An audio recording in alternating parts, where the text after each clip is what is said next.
Magandang gabi po sa ating lahat. Narito po tayo sa ating panggabi na online service. Ito po ang inyong lingkod, Pastor Romeo Ulaso ng Pateros Evangelical Church. Alam niyo po, ilang beses po nakaranas tayo ng mga pangako sa mga tao, pangako na napapako, pangako na hindi mo alam kung matutuloy o hindi. Pero sa gabing ito, tingnan po natin, merong mga pangako ang ating Diyos.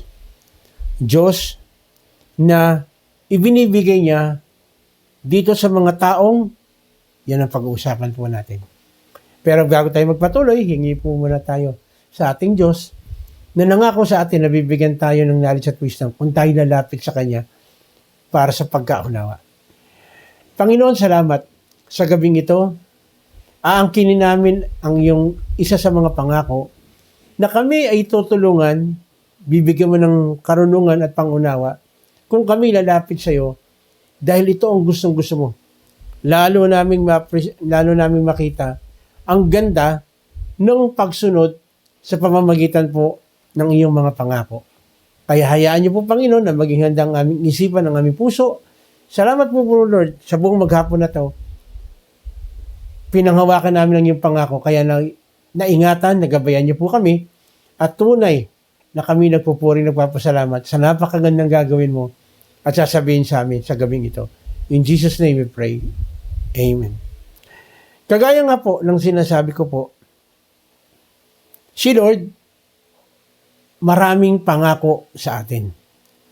Pero, itong mga pangako na ito, ibinibigay niya at patuloy niyang ibibigay. Isa-isahin po natin. Bagamat marami po ito, pero pipili lang po ako ng tatlo. Sa mga taong unang-una, ina-appreciate itong kanyang mga pangako. Sabi sa awit 119, 172, dahilan sa pangako mo, ako ngayon ay aawit. Ano mang promises na matanggap natin, it brings joy to the point we sing praises. Totoo naman po ito eh. Akala niyo ba sa simbahan, bakit nagpupuri yung mga tao? Nagpapasalamat? Nag-umatin ng Thanksgiving? Kasi yung mga pangako ng Lord naranasan, naramdaman niya. At sa totoo lang po, kaya palagi ko pong ina-encourage ang mga kapatid na lalong-lalo na mayroong tinatawag tayong Thanksgiving Sunday, na huwag niyong palalampasin ang araw na yan na hindi ka makapagpasalamat kay Lord. Bakit? Kasi sa pamamagitan nito, ina-appreciate natin kung gaano katindi yung mga pangako ng Diyos. At ganito kasimple. Kapag nakita ni Lord, nakita ni Lord na ito ay na-appreciate natin, hindi po pwede na lalo tayong gantimpalaan ni Lord kagaya ng kanyang mga pangako. Bakit ginagawa ito ni Lord? 119 pa rin. Sapagkat ang iyong utos ay marapat at matuwid. Yun pala. Ito pala ang nagtutulak, kaya mo na-appreciate, kaya natin na-appreciate yung kabutihan ng Diyos dahil ang Diyos na pinaglilingkuran natin ay matuwid. So ganito kasimple, no? Sinabi ng Lord, kapag sumunod tayo, mararanasan natin ang kanyang blessing. Pangako niya yun. No? So, pansinin po ninyo, yung kanyang mga inuutos ba mahirap? Actually, kung tutuusin, kung tayo lamang ay magpapasakot kay Lord, hindi tayo mahirapan, ma-appreciate natin yung kanyang mga salita. Kung renewed ang ating utak at meron tayong bagong puso galing kay Lord. So unang-una, kaya niya binibless lalo ang isang tao dahil ina-appreciate natin yung mga binigay niya ayon sa kanyang pangako. Kaya sinabi sa awit 51:14, ingatan mo ako, tagapagligtas ko, at aking iahayag ang pagliligtas mo. Alam na alam ni Lord na iahayag ni David ang kabutihan ng Diyos ayon sa kanyang pangako. Kaya naman si David sinasabi na talagang blessing upon blessing upon blessing, victory upon victory, binibigay ng Lord. Bakit? Kasi na-appreciate niya, pinagmamalaki niya si Lord. Ganun lang makasimple. Pag may tatay ka, may nanay ka, na talagang binebless ka ng gusto, sasabihin mo ba sa mga kapitbahay mo na masama ang tatay mo, masama ang nanay mo? Hindi. Ipagmamalaki mo. At kapag narinig ng tatay mo yan, ang nanay mo, na pinagmamalaki mo sila, hindi po pwede na hindi matuwa ang nanay at tatay mo. To the point na kung dati ito lang ang binibigay sa'yo, mas ibibigay sa'yo yung mas maganda. Bakit? Appreciated eh. Ganon din kay Lord. Lalong-lalo na kay Lord. Isipin natin mabuti. Gaano na ba yung katindi na ibinigay ng Diyos sa'yo? Sa atin. Dapat matuwa tayo. Dahil ito ay biyaya ng ating Panginoon. Pangalawa, no? Bakit ibibigay ng Lord yung kanyang mga pangako? Letter B, excited eh sa gagawin ni Lord eh. Awit 119, verse 174, nasasabik ako, Yahweh, sa pangakong pagliligtas, natamo ko sa utos mo ang ligaya at ang agalak. Ako po, tuwang-tuwa pag nakikita kong delighted ang aking mga anak at mga apo sa aking pangako. Meron silang pagsunod. Sinasabi ko nga dapat gawin. How much more kaya si Lord na perfect God siya at Almighty at no, the best for us will not give what we need according to His promises. Ganun lang po kasimple yun. Ako po, meron akong anak, meron akong apo. Kapag meron akong ipinangako, pag nakita kong excited sila doon sa pangako na yun, at paano mapapatunayan excited? Sumusunod sila doon sa utos na sinasabi ko, hindi po pwede na hindi ko tuparin yung sinabi ko sa kanila. Bagamat ako, may mga failure ako, may pagkakamali ako. Minsan, meron nga akong hindi na nasusunod agad, hindi tama yung date, nag-iiba, nagagawa ko pa rin. Pero si Lord, timing palagi yan. Kapag pinangako niya, sinabi niya, gagawin niya, at kapag nakita niyang excited tayo, excited din siya na i-bless tayo. Dahil alam niya na kapag ginawa niya yon, tayo ay magpapasalamat at for sure, we will give honor and glory to our Lord Jesus Christ. Di ba? At kapag ginawa mo yan, kagaya ng sinasabi ko, excited ka, palagi, excited din si Lord na i-bless tayo. Bakit? Nakikita ng Lord din na tuwang-tuwang-tuwa tayo kapag nakikita na. At si Lord, ito pong isang nakakatuwa eh, i-amaze ka niya kung paano niya ibibigay ang isang bagay sa'yo ayon sa kanyang pangako. Kaya, palagi kang, yung mga palagi mo in-imagine, paano kaya ako i-bless ng Lord? Paano kaya ako pagpapalain ni Lord? Paano ko kaya mararanasan yung mga blessing na pwedeng ibigay ng Diyos sa akin? Yun po ang napakaganda eh. Napakabuti ng ating Diyos at patuloy na ibibigay niya sa atin dahil nakita niya, excited tayo sa kanyang mga pangako. Kaya sabi niya dito sa 119, awit pa rin, verse 175, upang ako'y magpuri, ako'y bigyan mo ng buhay, matulungan nawa ako ng tuntunin mo at aral. Again, dito sinasabi nung psalmist, yung pangako mo, Lord, gawin mo para lalo akong magpuri sa iyo. Bigyan mo ng buhay, matulungan nawa ako ng tuntunin mo at aral. Pangako ng Lord, kiniklaim lang nitong psalmist na kapag sumunod ka sa mga tuntunin ng Lord, pangako niya, masagana at mapagpalang buhay. Hindi ba nakakatuwa yan, yung pangakong yan? Sumunod ka lang, merong mangyayaring maganda.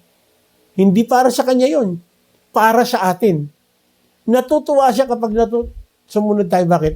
Maipapamalas na naman niya yung kanyang kapangyarihan sa buhay natin. Maipapamalas na naman niya kung gaano siya kabuti.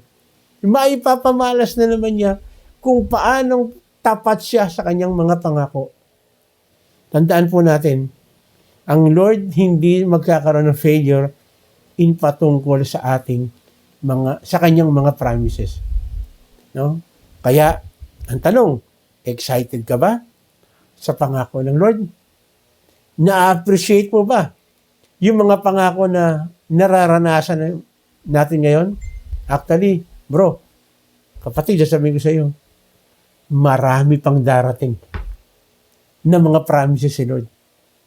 Magpatuloy lang tayo. Magpatuloy lang tayo sa Kanya.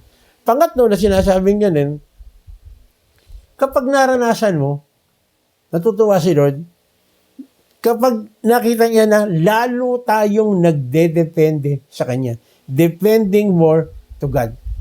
Natutuwa si Lord kapag nakita niya na lalo nating pinanghahawakan ang Kanyang pangako.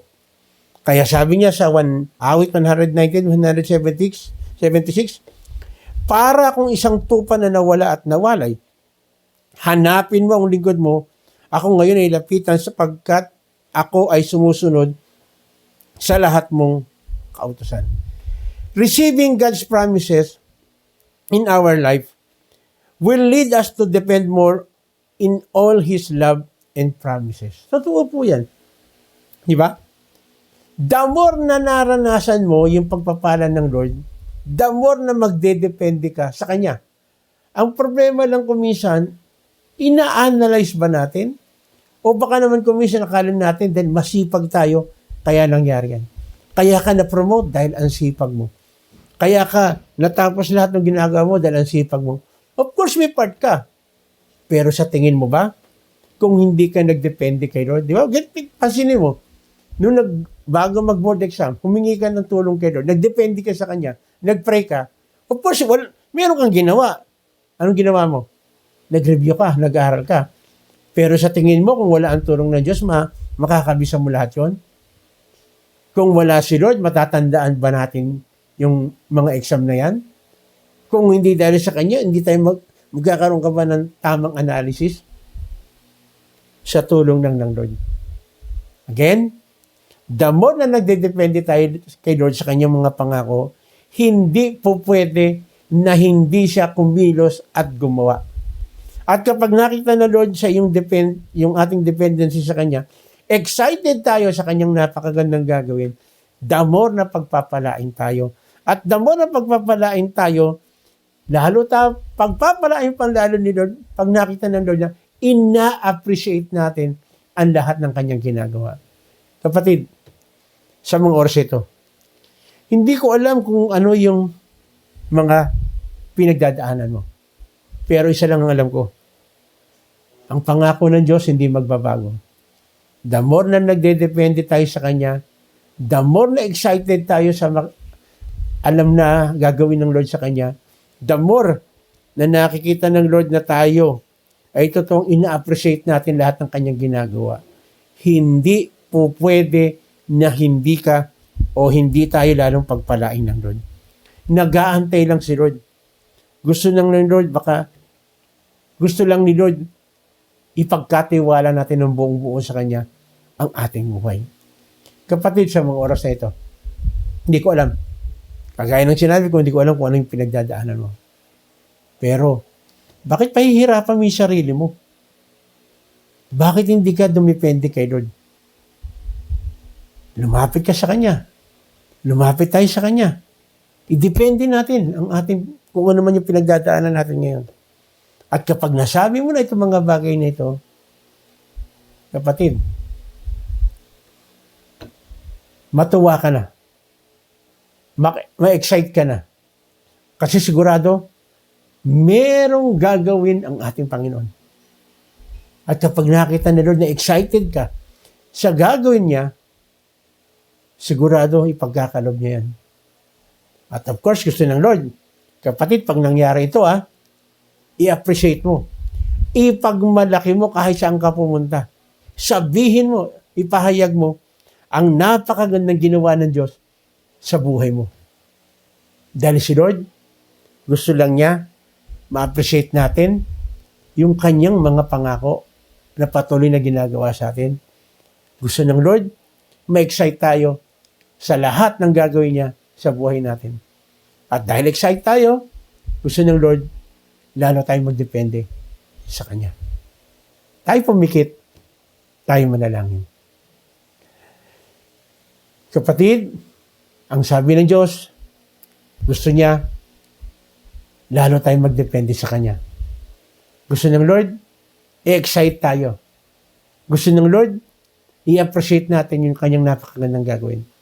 Kaya sa gabing ito, isipin mo na anumang bagay na parang ang tagal mo lang pinagdadasal. Pero ang tanong, may tiwala ka ba kay Lord? Nagdedepende ka ba sa Kanya na meron siyang pwedeng gawin dyan? Kapatid, panghawakan mo yung pangako ni Lord. Kaya sa oras ito, ano man ang iyong problema, anong kalalagayan, lumapit tayo kay Lord.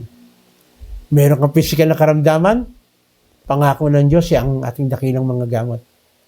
Magdepende ka sa Kanya. Sabihin mo sa Kanya, ano yung nararamdaman mo ngayon hindi maganda? Hilingin mo sa Kanya kagalingan. In Jesus' name. In Jesus' name. In Jesus' name. Sige, sabihin mo sa Kanya. O meron kang kapatid, kamag-anak, mahal sa buhay na merong karamdaman, sige, ilapit mo kay Lord. Idepende mo sa Kanya. Expectin mo na merong magandang mangyayari. Expectin mo na. Mangungusap ang ating Panginoon. Meron kang problema sa magulang mo, sa anak mo, sa asawa mo, kapatid mo, kasama sa trabaho, sa eskwela. Ito yung pagkakataon. Sige, sabihin mo kay Lord. Lord, dinidepende ko lahat sa inyo. Dahil hindi ko kaya kung paano ko makikipag-deal, paano maayos yung problema. Bigyan tayo ng Lord ng mababang puso, matutong magpatawad, at matuto rin humingi ng tawad. In Jesus' name. In Jesus' name. Gaya na rin, nahihirapan ka, financially, kapos na kapos ka, hindi yan design ng Lord. Ang tanong, yung mga resources ba natin, ginagamit natin ng tama? Magdepende tayo kay Lord. Humingi tayo ng knowledge at wisdom sa Kanya. Ma-excite tayo dahil siyang magbibigay ng knowledge at wisdom kung paano natin isi-settle, kung paano natin gagamitin ng tama yung mga resources na pinagkaloob niya sa atin. Kapag nangyari ito, appreciate natin siya, pasalamatan natin siya. Gusto ng Lord, bigyan tayo ng skill. Karunungan. Handa ka kaya rito? Magdepende tayo sa Kanya. Sabihin natin, Lord, paano gagawin ko? Maniwala ka, kapatid, may napakagandang gagawin sasabihin si Lord. Sigurado yan. For sure yan. Dahil pangako niya yan. Meron siyang gagawin na napakaganda. Gayun na rin, sa pagkakataong ito, may mga bagay na talagang masasabi natin na nahihirapan tayo. Salamat. Dahil kagaya ng sinasabi ng kanyang salita, tayo kanyang tutulungan.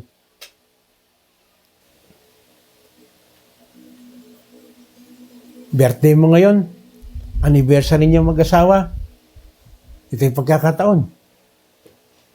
Gusto ng Lord, maging excited tayo.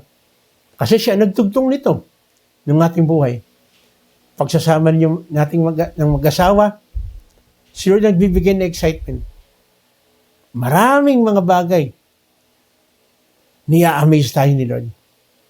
Naniniwala ka ba dyan? Sa kanyang pangako? Na kapag siya ay naging sentro sa tahanan natin, yung birthday ng mga anak natin yun, dagdag na kaarawan sa ating pamilya, ay magbibigay sa atin to ng sapat-sapat na saya. Hallelujah. Hallelujah. Yung pagsasama ng mag-asawa, salamat. Anniversary ninyo. Ito yung pagkakataon. Pasalamat tayo kay Lord.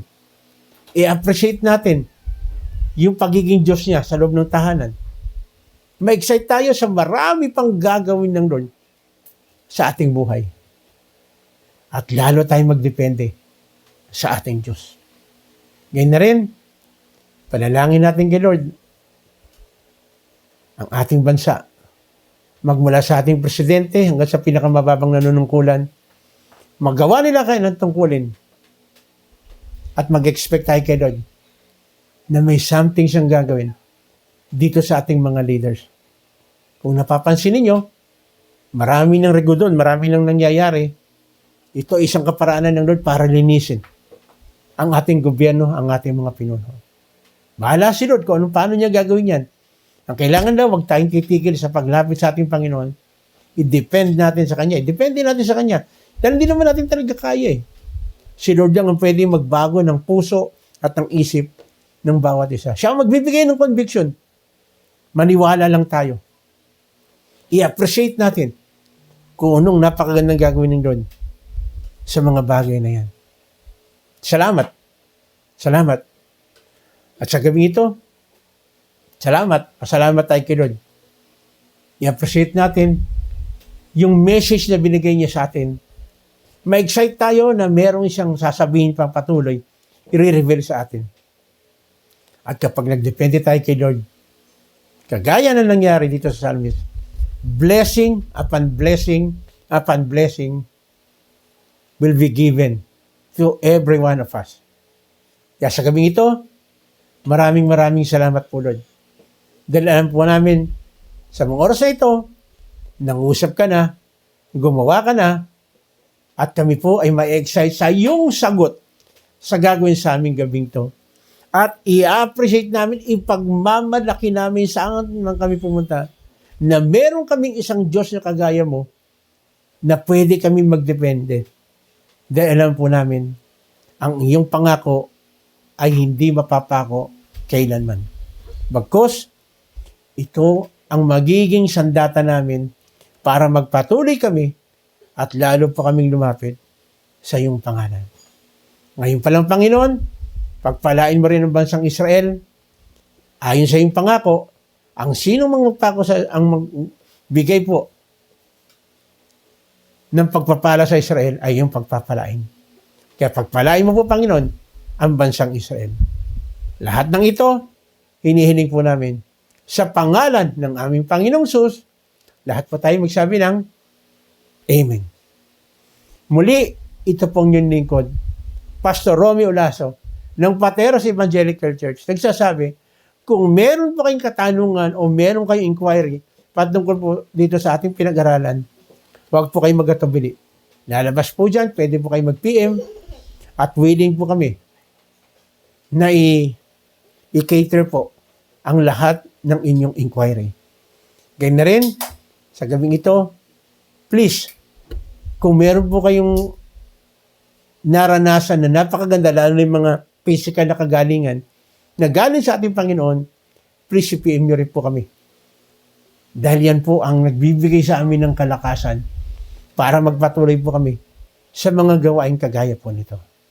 Muli, ito po ang inyong likod, Pastor Romeo Olaso, ng Pateros Evangelical Church, nagsasabing, pagpalain po tayo ng ating Panginoong Jesus.